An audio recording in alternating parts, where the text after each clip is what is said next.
Lesson 5.3 is comparing and ordering fractions. The objective is to review equivalent fractions and to provide experience with comparing and ordering fractions.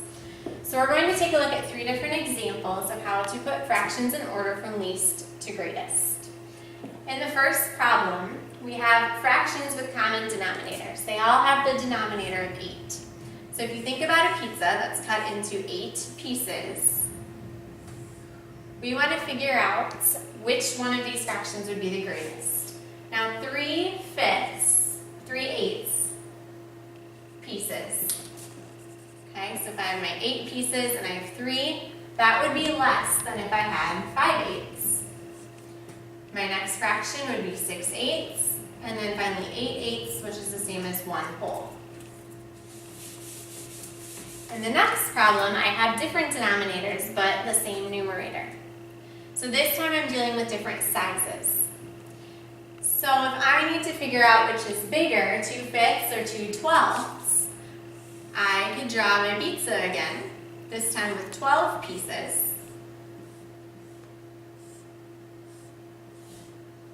And then if I had a pizza with only 5 pieces, the pieces are going to be much larger. So 1, 2, 3, 4, 5, those are close to equal. I know that having 2 out of 12 is going to be less than having 2 out of 5 or 2/5. So 2/12 is my least fraction, my fraction that's worth the least. And then my next largest denominator is 9, so 2/9, and then 2/7, and then 2/5 will give me the most of the pizza. Alright, in number 8, I have different numerators and different denominators. So now I need to find some equivalent fractions. I can find a fraction or a denominator that's common for all of those fractions.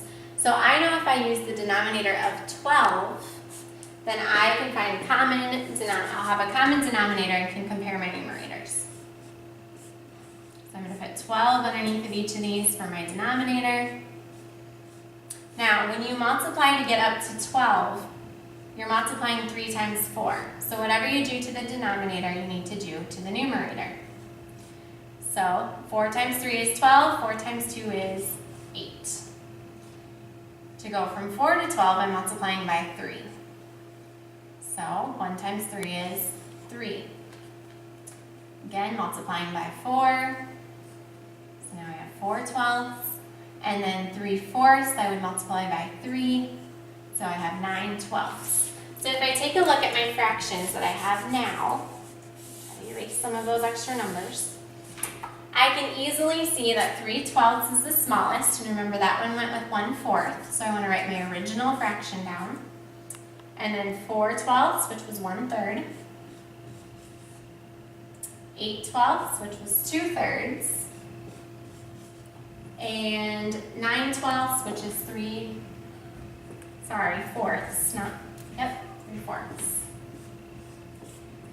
There we go. So now I have my fractions in order using equivalent common denominators.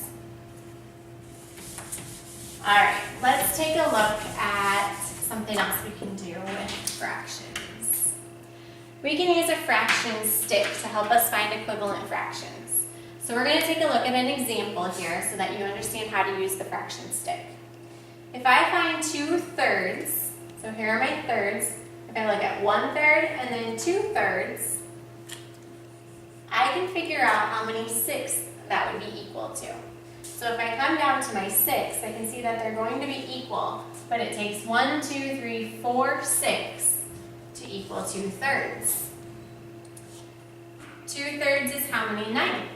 Well, if I move down to my 9ths, now it takes 1, 2, 3, 4, 5, 6 9ths to equal the same as 2/3. And finally down to 12ths, 2, 3, 4, 5, 6, 7, 8. 8/12 is equal to 2/3.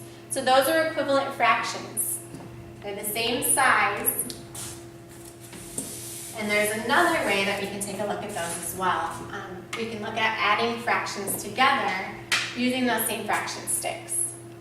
So there's an example here of 1/8 plus 2/8. And you can see they colored in 1/8 and then 2 more 8s. and that equaled 3/8.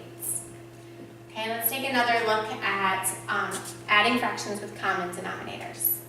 So in this problem, we have 2/4 plus 1 more fourth, and now 3/4 of the fraction stick is colored in. In this example, we have different denominators. So I'm going to start by coloring in half of my fraction stick. And then I need to color in a fourth. And again, I have 3/4, but that time I had different denominators.